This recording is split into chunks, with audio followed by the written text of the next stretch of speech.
Hello guys, magandang araw sa inyong lahat. So andito naman tayo ngayon guys sa Hong Kong, buhay OFW in Hong Kong. So papunta na ako ngayon sa aking trabaho.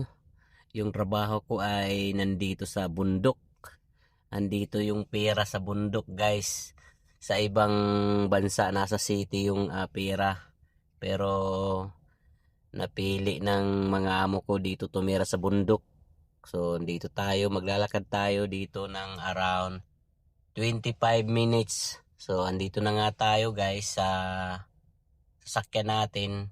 Isa ito sa mahirap minsan pag yung parking mo ay nandito sa labas kasi pagdating mo, marumi na yung sasakyan mo. Kailangan mo maglinis, kailangan mo ng enough time para maglinis. Kailangan mo agahan ng kunti. O may mga alaman nga pala ako dito sa likod. Nagtanim na rin ako dito, sayang yung space. So, umuulan at nabasa yung sasakyan natin. Ito nga pala yung dinadrive ko na sasakyan. Dinsa D9. So, 7-seaters. Mayroon din siyang ano sa taas guys. Sunshade.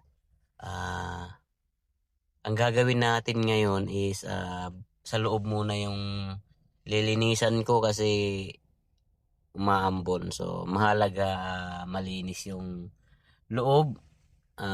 Kahit naman nalinisan ko na to araw-araw, mayroon pa ring alikabok dito sa loob. So, ito nga pala yung itsura sa loob. So, maganda siya. Maganda yung ano niya sa loob. At siyempre malinis. Mayroon na din siyang touchscreen dito. At saka yung upuan ng mga bata. Ganito dito sa likod. So, gagawin ko, pupunta ako doon sa car wash na area kasi doon mayroong hose. Isprayan lang natin yung labas kasi dito kasi sa pinagparkingan ko may mga puno. So, nahuhulog yung mga dahon, yung mga bunga ng kahoy, at yung ano ng ibon, ipot ng ibon. So, ito yung kagandahan dito kasi mayroon silang ganito dito sa kung saan nakatira yung mga amo ko. Sa ibang amo kasi, so ibang mga kung saan maraming tayong mga kababayan na nagda-drive din, wala silang ganito. So, ganito lang yung gagawin natin. May hose dito, isprayan natin. Ayan. So, unlimited yung tubig dito. So, yung iba naman natin mga kababayan dito na hindi driver, yung mga nagtatrabaho sa bahay at naglilinis ng sasakyan, gumagamit lang sila ng timba.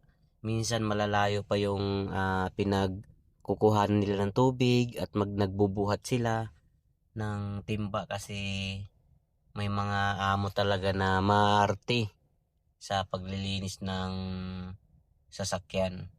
O mas maganda sana pag may pang-spray na ganito kasi mabilis lang matanggal yung mga dumi. At pag nagsabon ka, sinabunan mo yung sasakyan sa labas, pagkatapos magsabon, sprayan mo na ulit. So ganito lang ka bilis yung pagkakarwash dito. So, hindi mo naman kailangan mag-stay dito sa car park na to kasi sa umaga maraming mga sasakyan din yung gusto maglinis. Kaya ang gagawin mo lang dito, mag-spray ka at kung gusto mo magsabon dito, pwede naman eh. Pero kung gusto mo na tuyuin yung sasakyan mo, lilipat ka para naman mag-giveaway doon sa ibang driver na gusto maglinis ng sasakyan. So, tapos na tayo mag-spray. Ang gagawin natin dahil umuulan, ito yung loob muna yung pupunasan natin at lilinisan natin ng mga alikabok dito. So, araw-araw ko naman ginagawa to kaya hindi na masyado madumi. Kailangan natin unahin dito kasi minsan nakikita ng amo, siyempre pangit din sa pakiramdam pag marumi yung sasakyan natin kasi siyempre bilang driver, responsibility natin na malinis yung sasakyan, especially sa loob, guys. So based on my experience before, yung amo ko dati, napakaarte niya sa loob ng sasakyan. Kahit kunting alikabok lang, nagrereklamo kung nililinisan ba yung sasakyan o hindi. Paano lagi naman silang sumasakay. At minsan yung mga damit nila puro alikabok din. May mga ano pa ng aso dati. At sila yung dadala ng alikabok sa loob ng sasakyan tapos magrereklamo yung kakalinis mo lang. Siyempre, mayroon din yan mga alikabok. So, yan, linisin natin sa loob.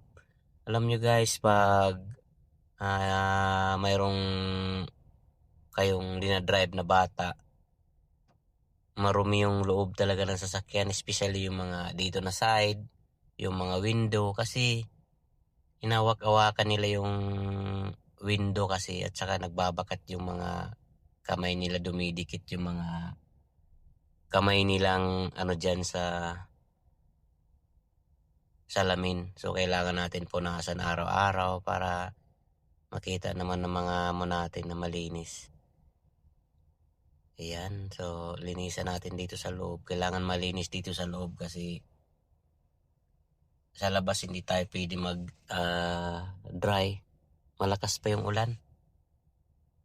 So hanggang dito sa likod, ayan. Third row na to. So minsan dito marumi kasi umupo yung mga amo natin dito, nagkakape at saka yan. Kailangan natin. Ito nga sa kabila yung upuan ng isang bata. At yung mga bata minsan pag dito sa loob ng sasakyan ay kumakain ng mga kakanin nila, merienda. Kaya marumi. So ganito ka luwang dito sa loob ng Dinsa. Pero papalitan to nila amo. Papalitan nila ng Tesla YL 7-seaters din. So ganito ako ka liit dito sa loob ng sasakyan. Maliit tayo kasi malaki yung sasakyan na dinadrive natin.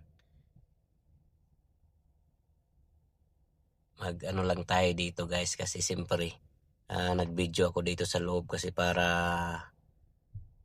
maalala ko to pag nawala to. Pag pinalitan na nila amo na ito yung sasakyan na drive ko. Kasi bilang driver dito sa mga ibang bansa, guys. O ayan o.